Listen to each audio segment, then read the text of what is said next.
Sering dengar, itu cuma bercandaan anak-anak. Banyak orang tua, guru, bahkan anak-anak sendiri sering menganggap remeh situasi seperti ini.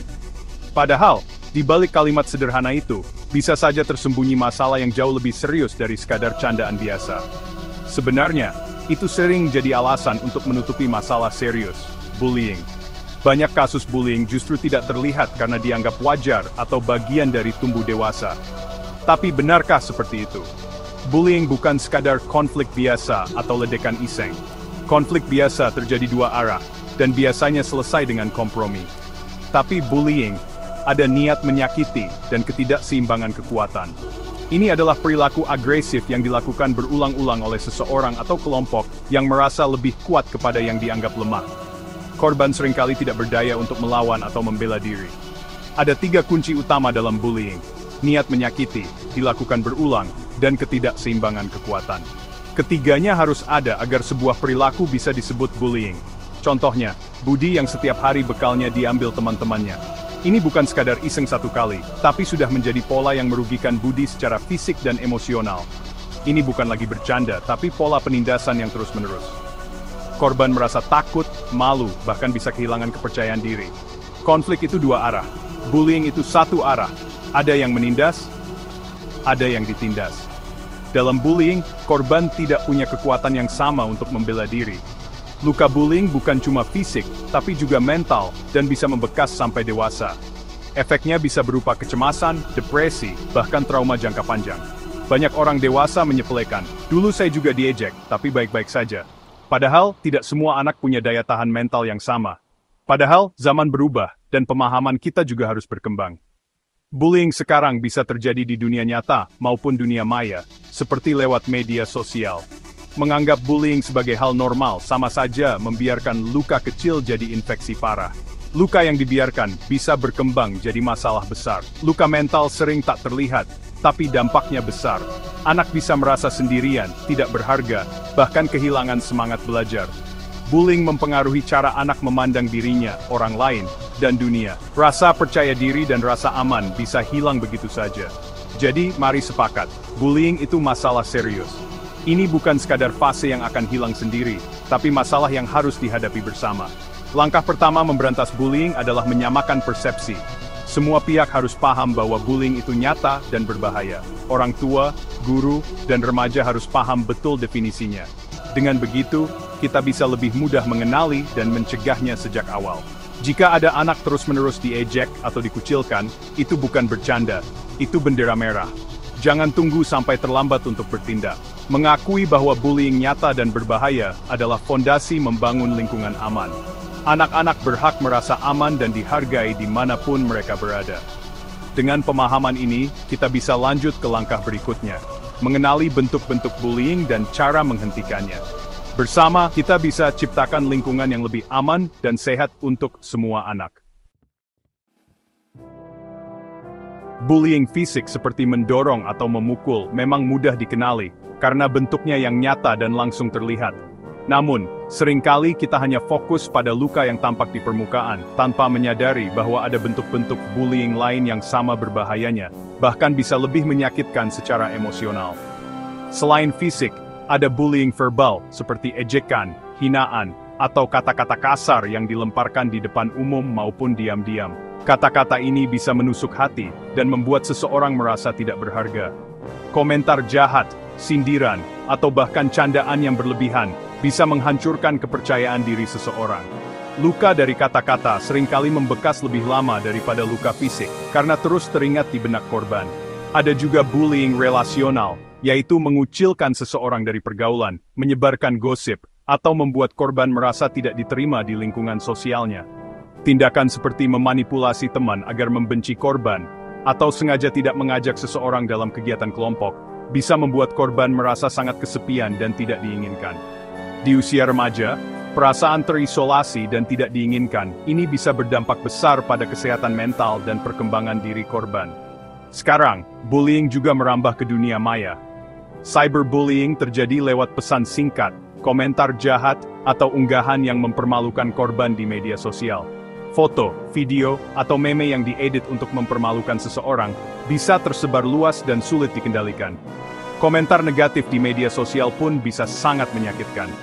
Bahayanya, cyberbullying bisa terjadi kapan saja, bahkan saat korban sedang sendirian di rumah. Jejak digitalnya sulit dihapus, sehingga korban terus-menerus diingatkan pada perlakuan buruk itu. Akibatnya, korban merasa tidak punya tempat aman untuk berlindung, bahkan di ruang pribadinya sendiri. Semua bentuk bullying ini, baik fisik, verbal, relasional maupun digital, sama-sama merusak dan bisa meninggalkan luka mendalam, meski wujudnya berbeda-beda. Karena itu penting bagi kita semua untuk mengenali berbagai bentuk bullying, agar bisa segera bertindak dan membantu korban sebelum terlambat.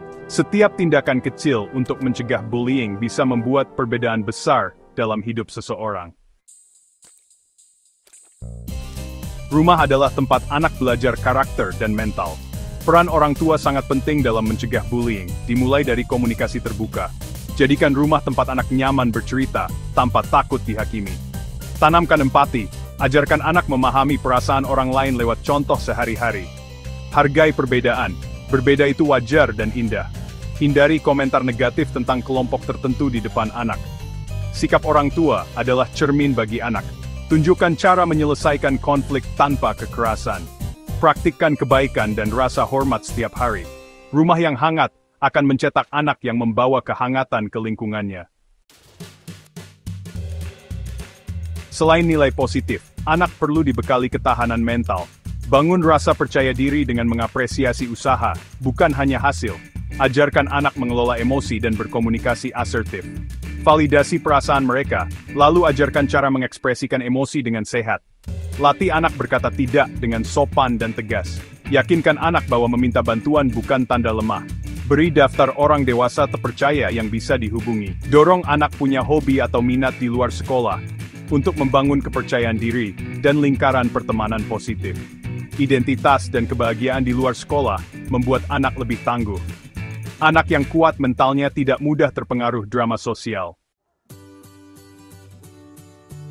Jika anak menjadi korban bullying, hal terpenting yang dibutuhkan adalah ketenangan, rasa aman, dan dukungan penuh dari orang tua. Anak mungkin merasa takut, bingung, atau bahkan menyalahkan diri sendiri. Tunjukkan bahwa Anda selalu ada untuk mereka, dan bahwa perasaan mereka valid serta didengarkan. Dengarkan cerita anak dengan empati, tanpa menghakimi atau memotong pembicaraan. Biarkan anak mengekspresikan perasaannya, dan pastikan mereka tahu bahwa Anda percaya pada cerita mereka. Kumpulkan fakta dengan tenang, siapa yang terlibat, apa yang terjadi, kapan dan di mana peristiwa berlangsung. Catat semua detail penting, termasuk perubahan perilaku anak yang mungkin Anda amati. Simpan bukti seperti screenshot, foto, atau pesan yang berkaitan dengan kejadian bullying. Bukti ini sangat penting jika Anda perlu melaporkan kasus ke pihak sekolah atau pihak berwenang. Kerjasama dengan sekolah sangat penting. Datanglah dengan data dan catatan yang sudah Anda kumpulkan, dan fokuslah pada solusi, bukan mencari siapa yang salah. Tanyakan secara jelas tentang kebijakan anti-bullying di sekolah, dan langkah konkret apa yang akan diambil untuk melindungi anak Anda, serta mencegah kejadian serupa. Hindari menyelesaikan masalah sendiri dengan mendatangi pelaku atau keluarganya secara langsung. Tindakan ini justru bisa memperburuk situasi dan membuat anak semakin tertekan. Perhatikan kondisi psikologis anak secara berkala. Jika anak menunjukkan tanda-tanda trauma, kecemasan, atau perubahan perilaku yang mengkhawatirkan, jangan ragu untuk mencari bantuan profesional seperti konselor atau psikolog. Trauma akibat bullying bisa sangat dalam dan tidak selalu terlihat secara fisik. Proses pemulihan membutuhkan waktu, kesabaran, dan dukungan emosional yang konsisten dari keluarga. Tujuan utama bukan hanya menghentikan bullying, tapi juga membantu anak pulih, membangun kembali kepercayaan dirinya, dan tumbuh menjadi pribadi yang lebih kuat serta resilient. Jadilah pendukung utama anak dalam proses ini, karena dukungan keluarga adalah kunci agar anak merasa tidak sendirian, dan mampu menghadapi tantangan apapun di masa depan.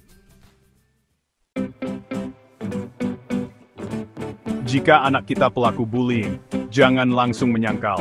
Hadapi dengan kepala terbuka, dan jadikan ini kesempatan untuk membimbing anak. Ajak anak bicara empat mata, dengarkan versinya tanpa menyela. Tegaskan bahwa menyakiti orang lain tidak bisa diterima. Tumbuhkan empati dengan bertanya, bagaimana kalau kamu yang diperlakukan begitu? Cari tahu akar masalahnya. Apakah anak meniru perilaku, merasa tidak aman, atau butuh perhatian? Terapkan konsekuensi yang mendidik, misvariant vermindering of, atas sosial. En divide felskuri, sekolah perilaku. Sekolah harus punya kebijakan anti-bullying yang jelas dan disosialisasikan ke semua pihak. Aturan tegas harus diikuti budaya sekolah yang positif dan inklusif. Pendidikan karakter dan empati bisa diintegrasikan ke pelajaran sehari-hari. Program peer mentoring dan pelatihan guru penting untuk deteksi dan intervensi bullying. Semua staf sekolah harus tahu cara menangani bullying dengan tepat. Sediakan sistem pelaporan yang aman dan rahasia, seperti kotak surat anonim atau nomor khusus. Tindak lanjuti setiap laporan dengan cepat dan profesional. Lingkungan sekolah yang aman membuat siswa berani bicara dan saling melindungi. Cyberbullying menambah tantangan baru, anonim, cepat menyebar, dan bisa terjadi kapan saja. Orang tua harus jadi pemandu digital, bukan mata-mata. Ajarkan etika digital sejak dini, pikirkan sebelum posting. Jangan bagikan data pribadi. Dorong anak jadi upstander, bukan bystander, di dunia maya. Pantau aktivitas online anak dengan transparan dan buat aturan bersama.